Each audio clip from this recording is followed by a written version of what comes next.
Halo, apa kabar? Saatnya Anda menyimak Berita Makassar bersama saya Frin Meriana. Sejumlah berita menarik akan kami sajikan untuk Anda dan berikut 3 berita utama hari ini. Bencana alam longsor dan banjir melanda 2 kecamatan di Kabupaten Pindrang. Material longsor menimbun rumah warga. Ratusan pengungsi dari berbagai negara terlibat kericuhan dengan polisi di Kota Makassar. Suku Kajang, kelompok masyarakat di Bulukumba yang masih memegang teguh adat tradisional dan mencintai alam.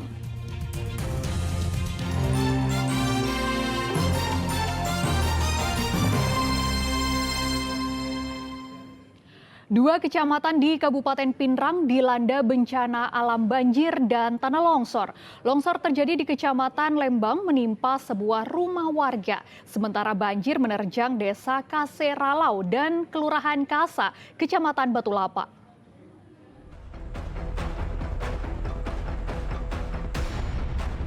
Sebuah rumah warga di Desa Ulu Sadang, Kecamatan Lembang, Kabupaten Pindrang tertimpa longsor Kamis dini hari. Longsor terjadi akibat intensitas hujan yang tinggi di wilayah tersebut. Dalam 2 hari terakhir, 2 kecamatan di Kabupaten Pindrang dilanda bencana alam. Longsor terjadi di Kecamatan Lembang dan menimpa rumah warga hingga rusak berat. Sementara banjir akibat luapan sungai terjadi di Desa Kaseralau dan Kelurahan Kasa, Kecamatan Batulapa. Kami yang satu ini, yang terakhir itu update dari Desa Ulu Sadang, itu rupanya sudah ada 1 rumah juga yang mengalami rusak berat. Jadi pada umumnya di intensitas hujan tinggi yang terjadi mulai sejak tanggal 3 dan ini berturut-turut terjadi tanggal 7, 8, 9 ini kami laporkan sesuai dengan data Pusdalop kami itu berpotensi kerawanan untuk banjir dan longsor di daerah Kecamatan Lembang dan Kecamatan Batulapa. Itu yang saat ini yang kami update sesuai dengan data Pusdalop di BPBD Kabupaten Pindrang. Seorang warga Jumiati 40 tahun meninggal setelah jatuh dan hanyut di sungai irigasi di Desa Ulu Sadang, Kecamatan Lembang. Sementara kondisi air di Kecamatan Batulapa berangsur-angsur surut. Dampak bencana alam itu, Kabupaten Pindrang menetapkan siaga bencana. Suardi Gatang melaporkan dari Pindrang. Sebanyak 20 ton bantuan logistik untuk korban bencana alam di Kabupaten Luwu dan sekitarnya disalurkan. Tak hanya bantuan logistik, puluhan personel khusus dan relawan juga dikerahkan guna membantu petugas gabungan dalam mengetahui evakuasi korban.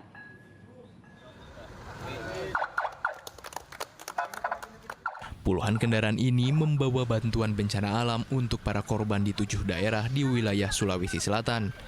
Sekitar 20 ton bantuan untuk warga terkena banjir dan longsor di Kabupaten Luwu dan sekitarnya. Bantuan ini berhasil dikumpulkan sejak Senin lalu. Bantuan logistik berupa beras, makanan kaleng, mie instan, perlengkapan bayi, dan anak-anak. Selain bantuan logistik, puluhan personel khusus dan relawan diterjunkan untuk membantu petugas gabungan dalam mengevakuasi korban.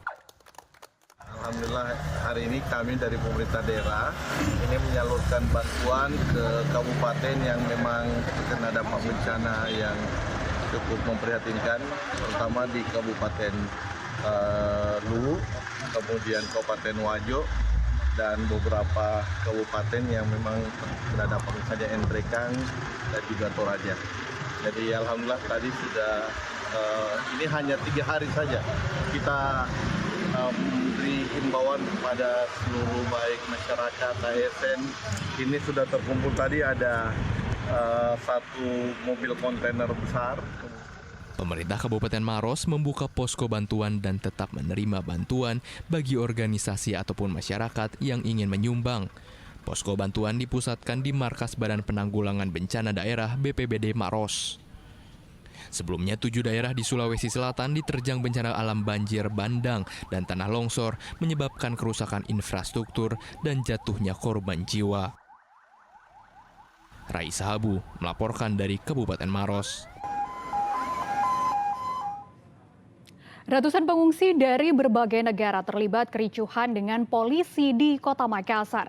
Kericuhan dipicu karena demonstran menolak membubarkan diri. Mereka menuntut segera diberangkatkan keluar dari Indonesia menuju negara tujuan pengungsi.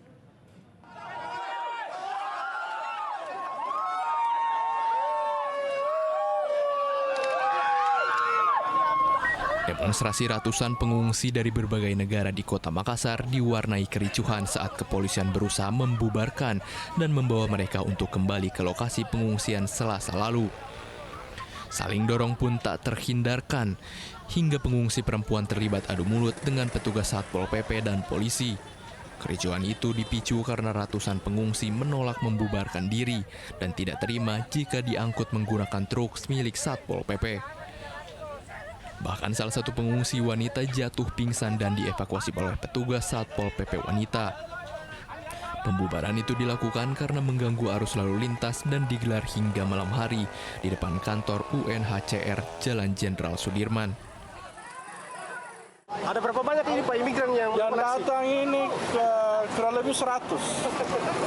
Ada 150-an. Dari mana saja Pak? Ya? Dari mana saja Pak? Itu imigran dari Afgan, Myanmar, Somalia, dan beberapa negara lain yang gabung di sini Pak. Terus tuntutannya ke negara mana Pak? Tuntutannya ke negara mana? Mereka mau dikembalikan ke negara ketiga. Tapi dari pihak UNHCR sudah mengusahakan, sudah berupaya koordinasi dengan negara-negara yang siap menerima. Ketika negara tujuan siap menerima, maka mereka. Ratusan pengungsi dari negara Myanmar, Afghanistan, Suriah ini meminta untuk diberangkatkan keluar Indonesia. Setelah demo mau ke demo untuk proses untuk bisa negara tiga berlambat di sini karena tidak ada sekolah, tidak ada di sini kerja, tetap makan di rumah tidur saja. Orang di ini dunia berapa umurnya? Bukan tahun-tahun umur orang sudah habis, anak-anak semua sudah besar. Orang mau proses. Mereka ingin segera ke negara tujuan Australia, Amerika hingga Eropa. Namun hingga kini belum ada negara yang menerima para pengungsi yang telah tinggal hingga belasan tahun di Indonesia. Andi Muhammad Sardi melaporkan dari Kota Makassar. Aksi solidaritas terhadap Palestina terus meluas. Di Makassar, sejumlah mahasiswa dari Universitas Hasanuddin menggelar aksi mengecam agresi dan pelanggaran HAM yang dilakukan Zionis Israel. Mahasiswa juga menyerukan penyelesaian perang dengan proses damai. Asasi manusia dan kemanusiaan. Sejumlah mahasiswa di Universitas Hasanuddin menggelar aksi solidaritas terhadap Palestina. Dalam pernyataan sikap yang dibacakan oleh beberapa perwakilan, mereka mengecam tindakan agresi dan pelanggaran HAM yang dilakukan Zionis Israel terhadap rakyat Palestina. Mahasiswa juga mengutuk genosida yang dilakukan Israel dan meminta mereka untuk menghormati kedaulatan Palestina, serta memenuhi resolusi PBB terkait solusi dua negara. Selain itu, mahasiswa turut mendorong komunitas global untuk mensangsi Israel setelah mengabaikan kecaman forum internasional.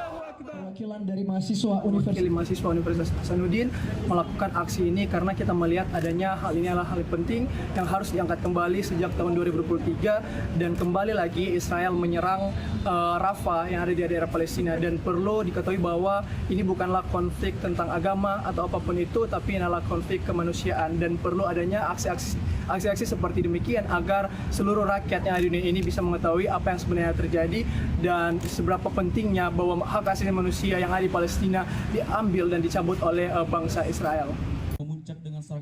Di tengah menggelar aksi, para mahasiswa juga membuka donasi untuk membantu kebutuhan rakyat Palestina.